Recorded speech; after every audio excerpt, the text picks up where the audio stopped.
Assalamualaikum warahmatullahi wabarakatuh. Bismillahirrahmanirrahim. Alhamdulillahi rabbil alamin. Wassalatu wassalamu ala ashrafil anbiya wal mursalin wa ala alihi wa sahbihi ajma'in. Subhanaka la ilma lana illa ma 'allamtana innaka antal alimul hakim. Wala hawla wala quwwata illa billahil aliyyil azim. Sila ke muka surat 51. Kita baca ayat lagi. A'udzu billahi minasy syaithanir rajim. Bismillahirrahmanirrahim. Alif Lam Mim.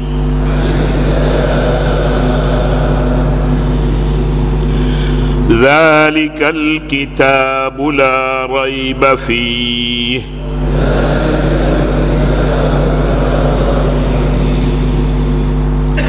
لا ريب فيه هدى للمتقين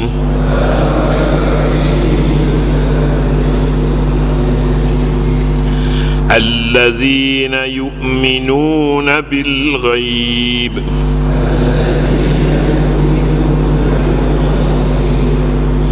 ويقيمون الصلاة ومما رزقناهم ينفقون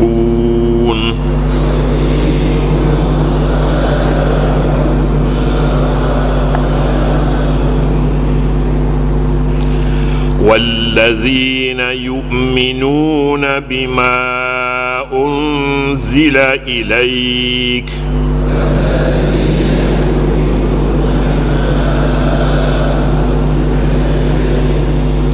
وما أنزل من قبلك وبالآخرة هم يوقنون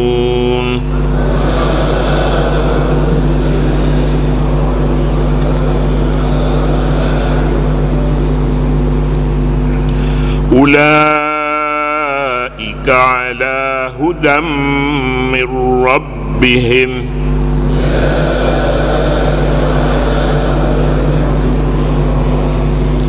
وأولئك هم المفلحون.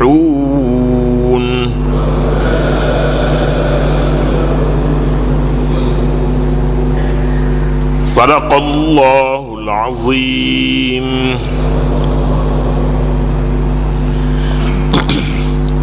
Lima ayat yang pertama daripada surah Al-Baqarah ini memperkatakan orang mukmin. Kita sebutkan sebelum ini manusia dibahagikan oleh Al-Quran kepada tiga kumpulan, tiga bahagian. Inilah di asas pembahagian manusia.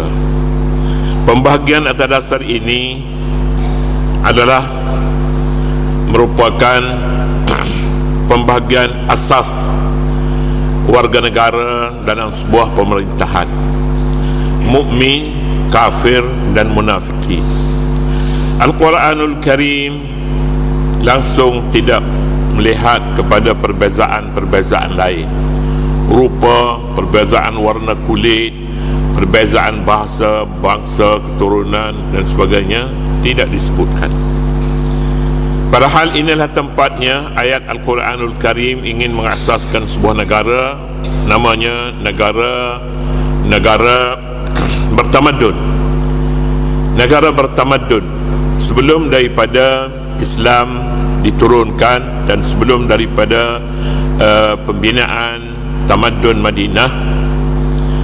Sebelum itu manusia tidak mempunyai tamadun, mereka tidak mempunyai akhlak, mereka tidak terarah kepada gaya hidup yang sejahtera.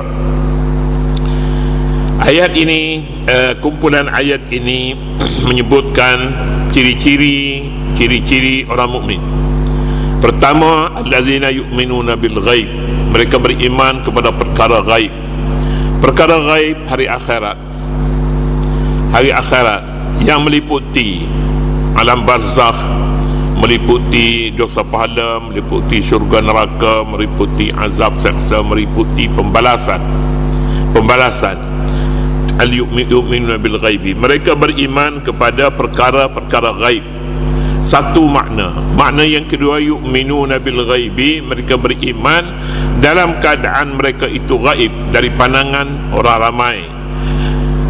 Kadang-kadang manusia dia boleh berbuat kebajikan dan dia boleh tunjuk akhlak mulia apabila dilihat orang, tapi bila tidak dilihat orang, lain pula gaya hidupnya, sebab orang tak nampak. Ketika nampak dia dilihat orang, dia menunjukkan sikap yang mulia, dia menunjukkan akhlak. Itu juga yu'minuna bil ghaibi, mereka beriman dalam keadaan mereka bersendirian. Di sini ujian datang ketika bersendirian, berbagai-bagai ujian. Kemudian yang kedua, yuqimunas salata, dirikan sembahyang, wa mimma razaqnahum yunfiqun, dan sebahagian daripada rezeki yang kami berikan kepada mereka, mereka berbelanjakan rezeki mereka. Tiga perkara ini, iman pada al-ghaib, mendirikan salat dan membagi dan menafkahkan sebahagian daripada rezeki mereka, iaitu zakat ataupun sedekah. Ini sedekah yang tidak diberi nama, sama ada sedekah sunat, sedekah wajib, termasuk dalam mimma razaqnahum yunfiqun.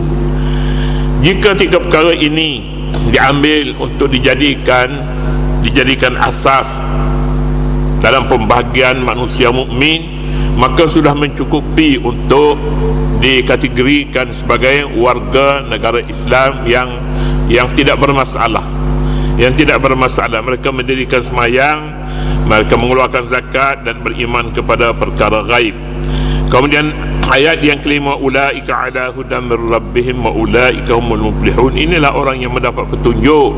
Kalau ada petunjuk itu dipohon olehnya dalam salat, ketika membaca surah Al-Fatihah, ihdinas siratal mustaqim siratal ladzina an'amta alaihim, mereka pohon, maka ulaika ala hudan mir rabbihim. Ayat menumpukan perhatiannya kepada siapa yang mendapat hidayat dan siapa yang tidak mendapat hidayat.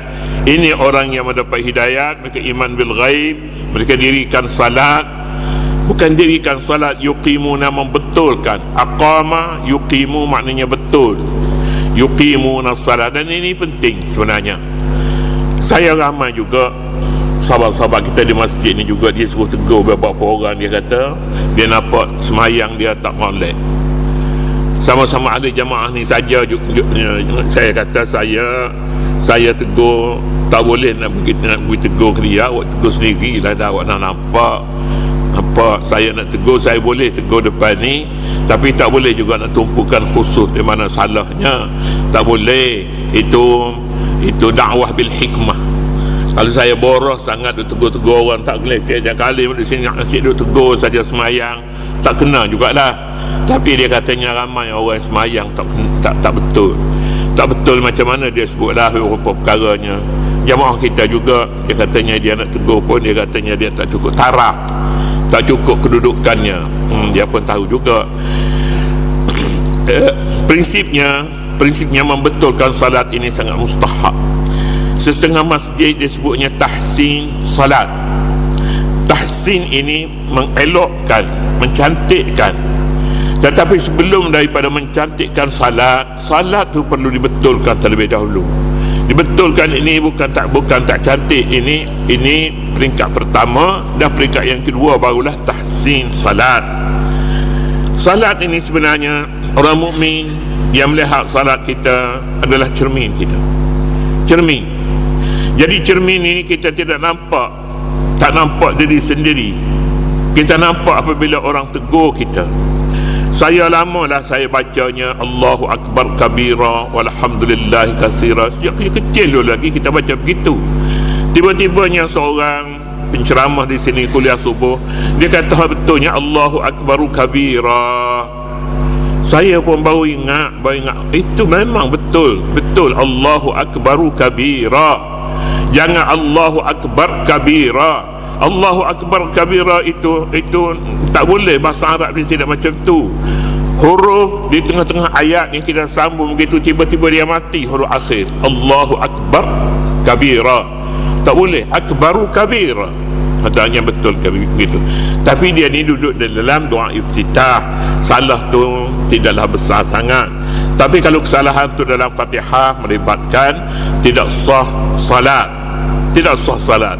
Jadi ini pun mestilah diberi perhatian. Kerana jika ada orang tegur kita, sepatutnya kita mengucap terima kasih. Terima kasih. Siapa-siapa dia tak kira lah, budak-budak pun tak apa. Yang tegur Allahu Akbaru kabira itu jauh nah muda dia dengan saya. Jauh.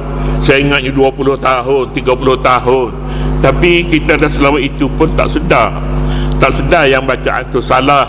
Jadi mulai daripada kita dah baru tahu, tak apalah, Allahu Akbaru kabira, akur kepadanya. Terima kasih. Kemudian kita nak pergi pada muka surat sebelah 52 perenggan yang kedua. Tahukah, ini yang masalah alif lam mim, kita masih lagi dalam perkara itu. Tahukah anda maksud huruf-huruf pendek yang didapati pada awal surah ini dan surah-surah seumpamanya, seumpama alif lam mim. Seumpama alif lam mim ini, alif lam mim ra, ha mim ain sin qaf kaf ha ya ain sad. Ini huruf disebutnya huruf muqatta'ah. Muqatta'ah dalam bahasa Arabnya huruf potong. Kita sebutnya huruf-huruf pendek, huruf pendek. Tak apalah huruf pendek ke huruf potong, orang Arabnya dia kata huruf pendek pasal huruf tu semuanya sempurna, tapi huruf potong kata mereka. Tahukah anda maksud huruf-huruf pendek, huruf-huruf potong yang didapati pada awal surah ini dan surah-surah yang seumpamanya? Tahukah anda maknanya?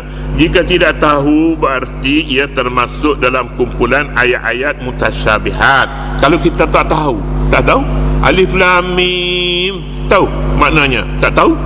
Ya, kalau tak tahu itu, ramai orang tak tahu, maka maknanya mutasyabihat ayat itu.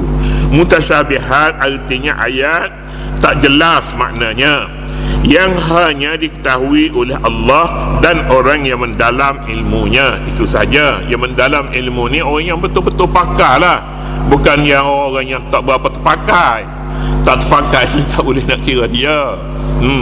Betul-betul pakar dalam bidangnya. Orang yang pakar ni macam mana?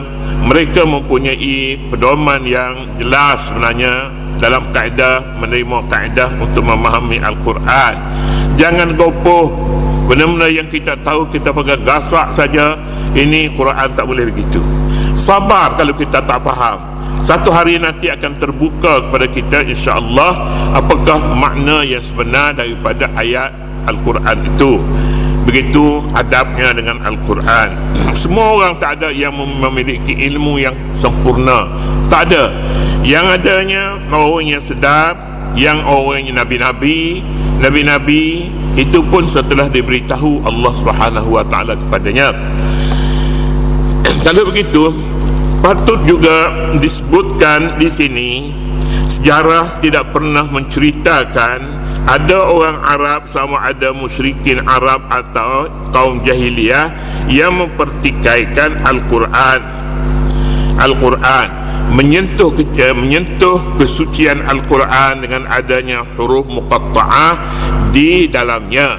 Mereka tidak pernah merendah-rendahkan Al-Quran dan mempermain-mainkannya sebab huruf itu. Ini menunjukkan bahawa mereka arif dengan rahsia yang ada di sebalik huruf muqatta'ah alif lam mim.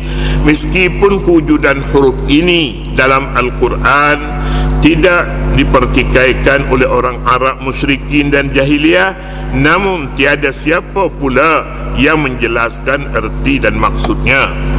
Jadi ini menunjukkan alif lam mim ini satu ayat daripada surah dan satu ayat daripada surah dan satu ayat juga daripada ayat Al-Quranul Karim. Kalaulah ini bukan bahasa Arab alif lam mim, Sudah tentulah orang musyrikin, orang Yahudi, orang kafir mempertikaikan ini dulu. Sebabnya mereka menolak Quran. Mereka sengaja meragukan orang Islam terhadap kitab suci Al-Quran. Tapi tak ada riwayat yang menyatakan kafir itu pernah datang menjumpa Nabi dan soal Nabi apa makna Alif Lam Mim. Tak ada begitu. Kalau tak ada maknanya mereka terima ini ayat Quran, tapi mereka tak tahu apa maknanya. Mereka tak tahu. Jadi dengan itu yakinlah kita yang bukan bahasa Arab, yang tidak mahir dalam bahasa Arab, yakin bahawa ini satu ayat daripada Al-Quran. Sebab tak ada orang mempertikaikannya dari kalangan orang bukan Islam. Yang bukan Islam ada yang mempertikaikan. Tapi orang bukan Islam pada zaman Al-Quran diturunkan, tidak ada yang mempertikaikannya.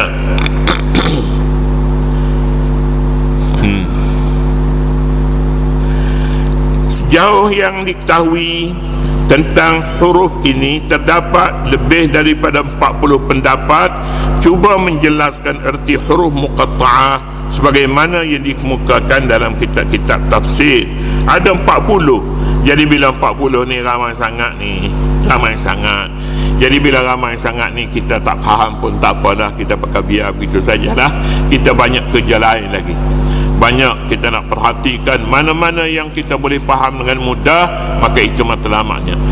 Buang masa kalau kita nak kaji alif lam mim tu, alif tu apa benda, lam tu apa benda, mim tu apa benda, kita buat kajian kita di sini, itu tidak ada keuntungannya bila perkara itu bukan satu kewajipan.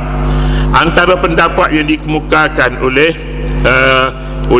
cerdik pandai dalam tafsir tentang maksud alif lam mim, satu, mereka menyatakan bahawa huruf-huruf itu nama kepada surah yang berkenaan. Surah ni surah Al-Baqarah. Antara nama bagi surah Al-Baqarah ini mereka kata alif lam mim, itulah nama dianya. Sebab dia duduk pada ayat pertama, maka nama dianya itulah nama alif lam mim, surah alif lam mim. Tapi tak ada dengar pulaknya orang sebut surah Al-Baqarah tu dia kata surah alif lam mim. Juzuk alif lam mim ada. Alif lam sayaqul tilka lantana wal muhsanat. Habis satu. Yang keduanya ada yang menyatakan yakni alif lam mim adalah perkataan yang disebut bagi menarik perhatian pendengar supaya bersedia memerhatikan ayat-ayat yang akan dibaca selanjutnya. Ada yang menyatakan begitu. Apa makna alif lam mim? Kata mereka alif lam mim ini bukan perkataan yang dimaksudkan dengannya tafsiran yang terkandung dalam alif lam itu, tidak.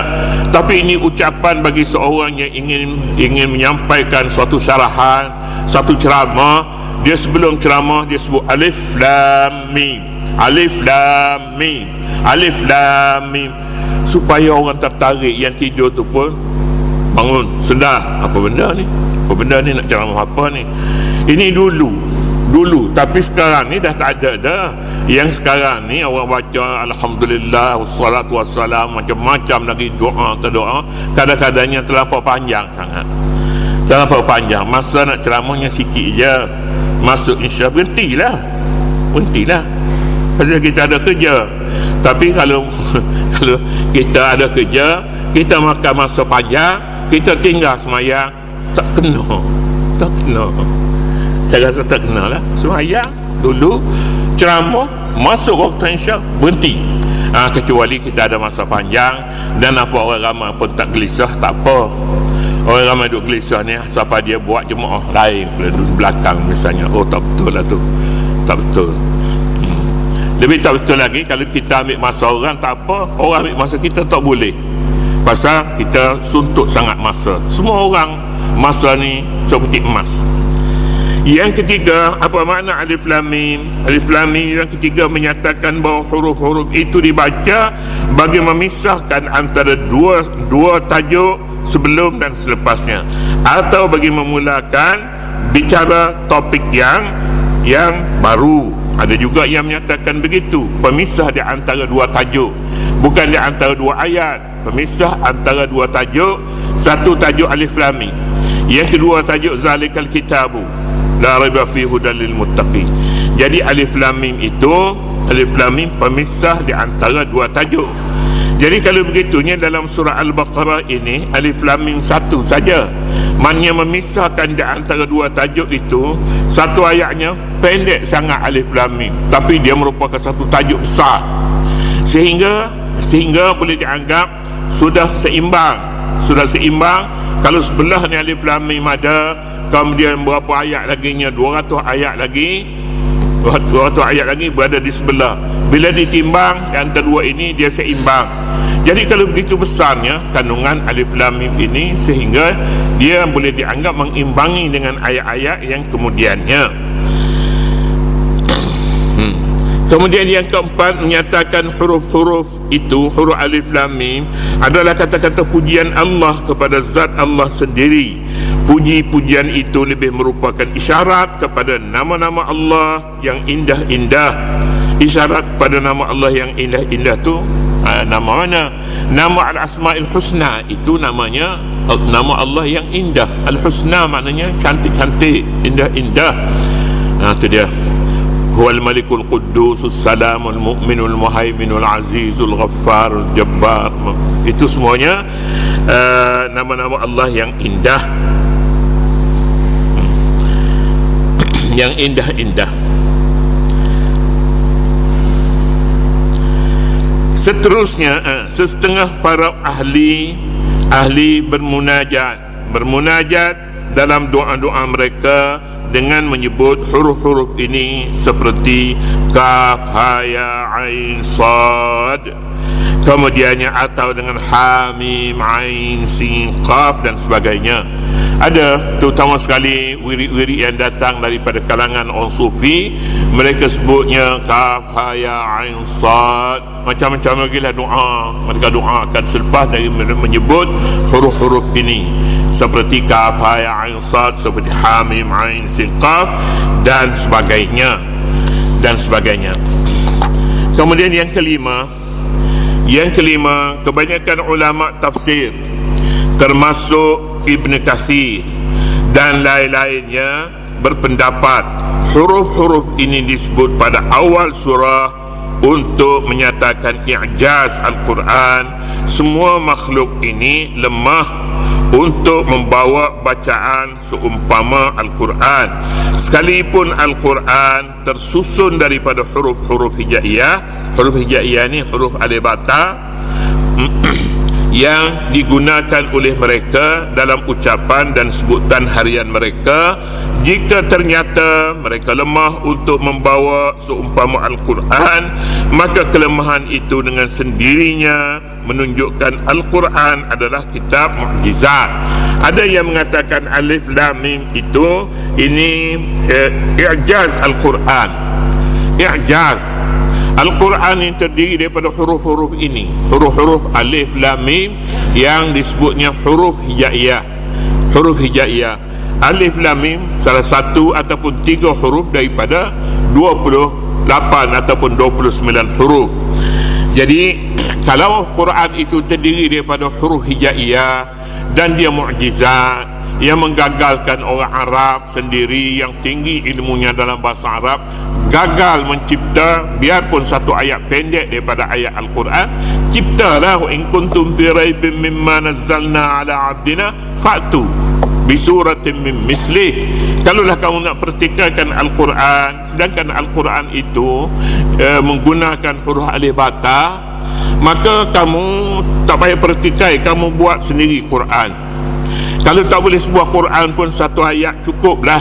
Tapi mereka berusaha untuk menyahut cabaran ini dengan mengumpulkan pendeta-pendeta Arab untuk membuat Al-Quranul Karim. Tapi ternyata kitab suci Al-Quran ini mukjizat yang sangat besar. Antara mukjizatnya ialah kitab yang menggunakan tulisan, menggunakan huruf-huruf Arab yang sepatutnya boleh ditiru oleh sesiapa pun, tapi tidak begitu keadaannya. Ini mukjizat Al-Quranul Karim, mukjizat daripada sudut ini. Meskipun banyak pendapat diketengahkan mengenai huruf-huruf ini, namun tiada alasan yang munasabah untuk menolak atau mengatakan salah kepada sesetengah dan yang benar kepada pendapat yang lain. Ini kerana mereka semua telah berijtihad pada menafsirkannya, masing-masing telah memberi pandangan bagi memahami makna dan tafsiran huruf-huruf ini. Di tengah-tengah pendapat yang banyak ini penulis memilih jalan keluar yang paling mudah, iaitu menerima hakikat kebanyakannya boleh diterima bagi pihak mereka pula jika benar dan terdapat dan tepat ijtihad mereka dengan maksud sebenarnya, maka akan beroleh 2 pahala. Jika sebaliknya mereka mendapat 1 pahala sahaja. Ini ijtihad. Kalau ijtihad ini kalau betul 2 pahala dapat, kalau tak betul 1 pahala mereka pasti dapat. Jadi cukuplah bagi mereka apabila berusaha untuk mencari apakah erti tersirat di sebalik alif lam mim, mereka tidak rugi. Tapi satu perkara yang nampak kepada saya, mereka ini mewah ilmunya. Habis dah seorang cari tafsir Al-Quran ini semua ayat, yang tinggal lagi satu saja alif lam mim. Alif lam mim tak ada orang boleh tafsir. Mereka cuba menafsirkannya hingga lahir 40 pendapat. Jadi hingga lahir kita kata tinggal sajalah, sampai duduk bincang sampai seminar alif lam mim saja, buang masa. Bagi mereka kata tidak, ini peluang untuk kami berijtihad. Kalau ijtihad kami tepat, kami beroleh 2 pahala. Jika tak tepat, 1 pahala tidak akan ketinggalan, akan dapat juga. Jadi sebab itulah mereka seminar lepas seminar. Kita seminar sekarang ni tak main seminar alif lam mim, kita seminar ekonomi global, tak habis-habis seminar pasal ekonomi, pasal politik dan sebagainya. Jadi beza jauh lah. Dulu orang yang cintakan ilmu dalam sebuah negara yang dipimpin menurut sistem khilafah. Antara pengisian dalam sistem khilafah ini ialah ilmu. Jadi mereka berjaya dari sudut ini, sekalipun orang pertikaikan khilafah, sistem khalifah itu tak sesuai lagi untuk zaman sekarang ini, kerana berbeza zaman ini dengan zaman pada awal Islam. Jadi itu pandangan sesetengah orang. Kemudian i'jaz bilangan, i'jaz belum meyakinkan, i'jaz bilangan belum meyakinkan. Yang ni tak apa, kita tak baca pun, kita akan teruskan lagi besok pada muka surat 55. Wallahu subhanahu wa ta'ala a'lam. أعوذ بالله من الشيطان الرجيم. بسم الله الرحمن الرحيم. اللهم أرنا الحق حقا وارزقنا اتباعه، وأرنا الباطل باطلا وارزقنا اجتنابه. ربنا عليك توكلنا وإليك أنبنا وإليك المصير. وصل اللهم على النبي الأمي وعلى آله وصحبه وسلم، والحمد لله رب العالمين.